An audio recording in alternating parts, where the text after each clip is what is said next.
Hey there YouTube, this is SJM4306 back with another video. So this time, as you can see, I have something from Handheld Legend. So I've been actually working with them to produce sort of an advertisement video. We actually got to talking and they wanted to feature some of their backlight kit models, installation clips in the advertisement. So I said, yeah, sure. And so they sent me over. Just open this up off camera so I don't give you guys my address. But yeah, you can see here they sent a nice little sticker and they sent me 2 LCD kits. So we're going to install obviously the pocket one in today's video, and we'll do the Game Boy Advance in a separate video. This one's going to be neat. This will take a little bit of work, requires cutting. I did quickly read through instructions on the site, but we're just going to kind of wing this because that's sort of how I do things. This is a one for the Game Boy Color, so I'm just going to set the other one aside. And we can just open this guy up and see exactly what's included. And then we'll figure out exactly how to go about installing this. Very nicely packaged.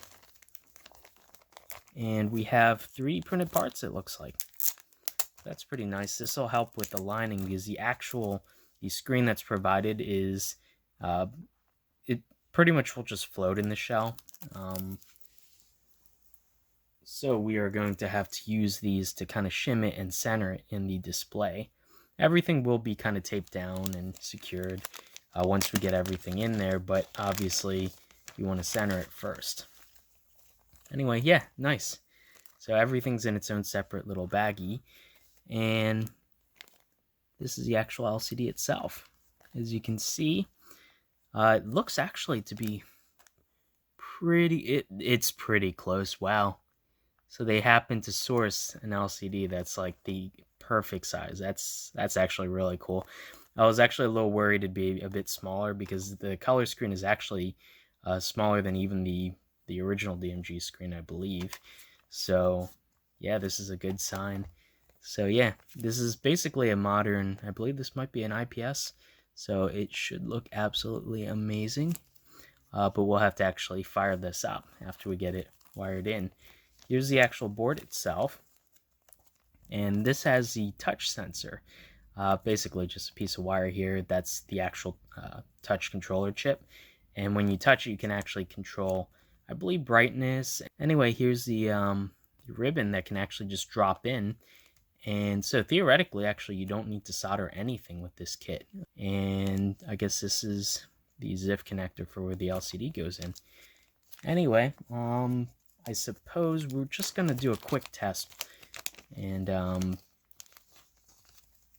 just open these guys up very quickly. I'm just gonna speed through this bit. Oh, I left my copy of Warrior 3 in here. Speed through just 6 screws and their tri-wings, so we'll get them out. And then there's another 3 Phillips underneath here to hold the main board in.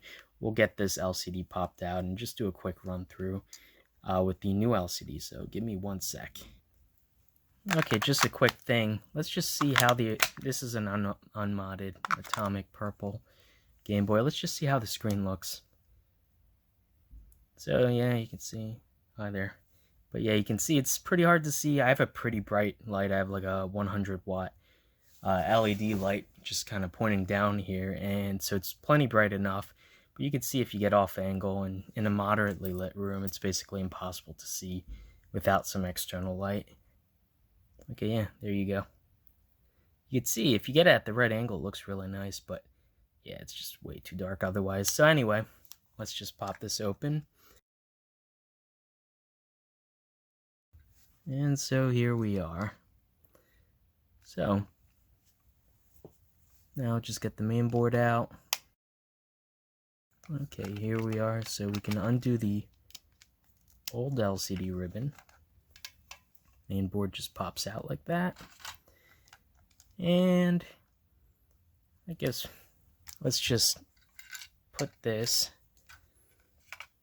kind of in the shell as if it, well, yeah, let's plug this in first. So you can just move this slightly out of the way, the touch sensor. And it should just slot in, yeah, perfectly. Just like the old LCD. And we'll do the clasp. There you go. And this just folds over, like so. And yeah, just looking on the back, there's nothing exposed that'll short. So just do this. So I'm guessing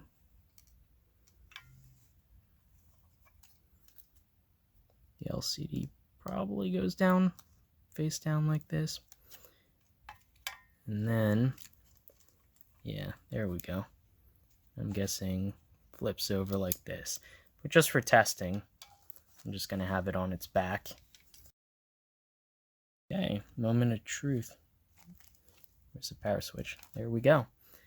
And you can see it works. Wow, that is crisp. Oh my goodness. Oh yeah.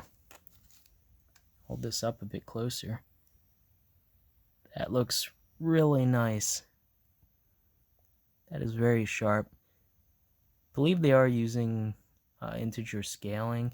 You can see there's a little bit of black bar at the top and the bottom, but it scales perfectly to the sides.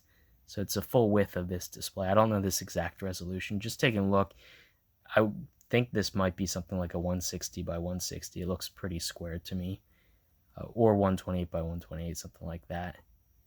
But it'd be perfect if it were 160 by 160 because the horizontal resolution on the Game Boy is 160. So, wow, look at that. Not sure about how this touch sensor work. Oh, okay, yeah. So,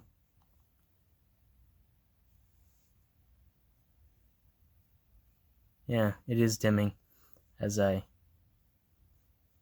kind of touch it with the back of my finger. So this is you can actually turn it off completely. Wow. And it looks about as good as the original LCD off. Turn it on, this is full brightness. I'm really liking that. Okay, anyway, enough dawdling around. So let's just get this in properly.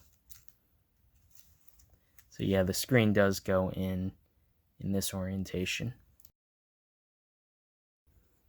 And it does luckily look like this copper tape for the touch sensor is backed with some adhesive, so we can just stick it somewhere when we get in the correct orientation. So, easiest way to remove the old screen is to just kind of give it a twist. Just do the twist. And the old one will just pop right out. Original screen looks just fine. I can reuse this for something. Ben Ven actually, interestingly enough, posted that it is possible to backlight these, but you require apparently special polarizing films. So, interesting. I'll keep this nice and safe for a future date. Once that's all sorted out, then I can actually reuse this. Okay, so it does look like, I'm just going to keep this film on just for now, but it does look like the screen will kind of just sit in here. And this is just to shim it up. Yeah, fits like a glove. So yeah, that's perfect. Just looking at, make sure the buttons don't all fall out. Yeah, there will be some white areas on the side. Oops, our filter popped out.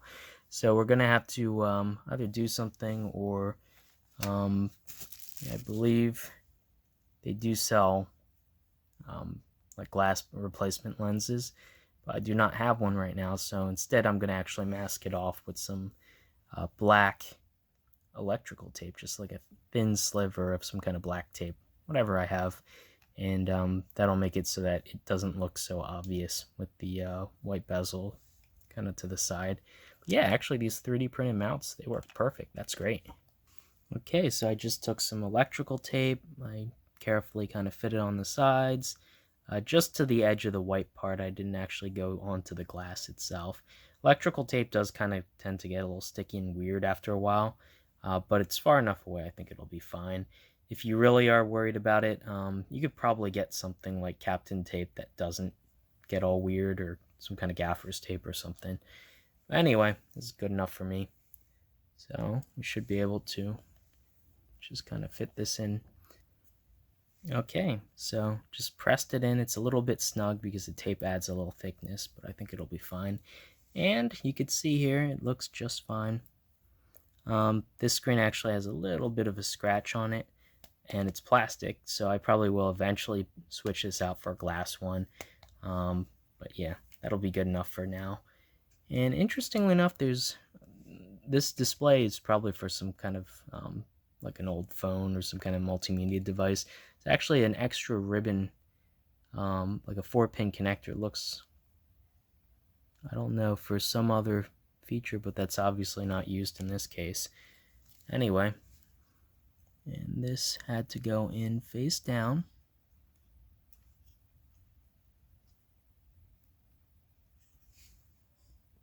So you can see right there.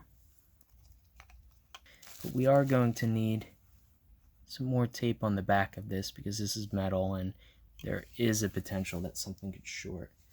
Okay, there we go. I just actually found some very thin Captain tape that I had. Just applied that to the back of the screen. That'll work just fine for insulating it. So now the ribbon kind of has to bend like this, I suppose. Kind of sit in there. So it should kind of pressure fit, so that should be fine. Anyway, gonna try to take off the adhesive, the backing, so we can stick the touch sensor down to the front. And where do I want this? Let's stick it somewhere like on the top. Down there, just on the top there. Just fit the ribbon back in. Lock the tab. Make sure you have a little window in. Okay, there we go. So we're just going to put our Phillips screws back in. Just be careful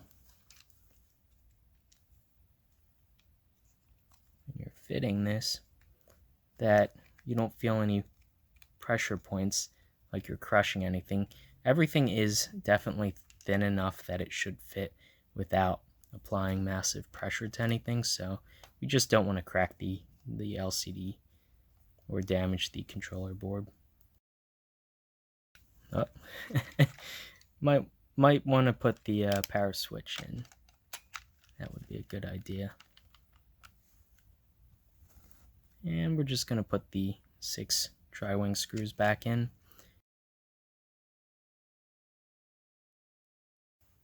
Okay, so we're all screwed back together.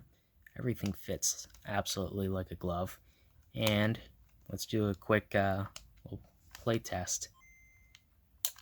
I'm gonna have to clean this cart connector, obviously. I have a bad when my game's dirty. There we go. Look at that. And let's just give the touch sensor a test.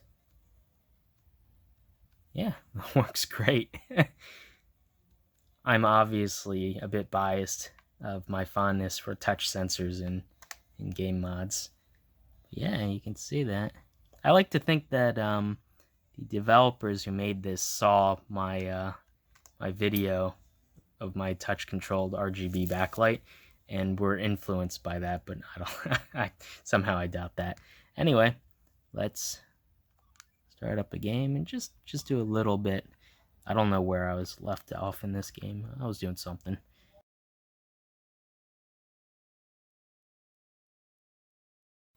Yeah, so just looking at this, well, the colors are really nice. they're actually a bit more vibrant in real life. Like the green is definitely kind of more yellowy green than it looks like on camera, but wow, this is a massive improvement over the original screen. And also I do really like having it adjustable. What I am probably going to do is, I know other people have done this, but I want to actually take some current measurements and see, compared to a stock Game Boy Color, roughly how long this should last. I know he made me fat. Looks like they're using 2x scaling in both X and Y. Why do they keep making me fat?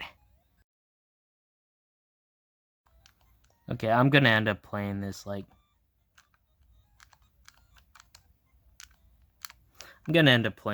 all night, so I am going to leave you guys with this, basically. Just take out the cart. I love that sound. Anyway, yeah, if you guys are interested in picking up one of these yourselves, I believe these go for somewhere in the neighborhood of about 50 bucks. And you can check them out, Handheld Legend. They actually have for other systems as well, like the upcoming the Game Boy Advance and even the Game Boy Advance SP now. So yeah, if you guys are interested in all this craze that everyone's going into and backlighting all their old consoles, it's actually really neat. This was actually really easy to do too. It literally took me not even 15 minutes to do myself, and I didn't need any special tools other than some tape, screwdrivers, and that's kind of it. So it's absolutely insane, and the results, it speaks for itself. I mean, just look at that. It's so good. Anyway, yeah, hopefully you guys enjoyed this random video. I know it's kind of a shorter one-ish after I get done editing out the boring parts. And anyway, links down below to Handheld Legend. And thank you so much for providing this for installation video. And I'll see you guys in the next one. Bye.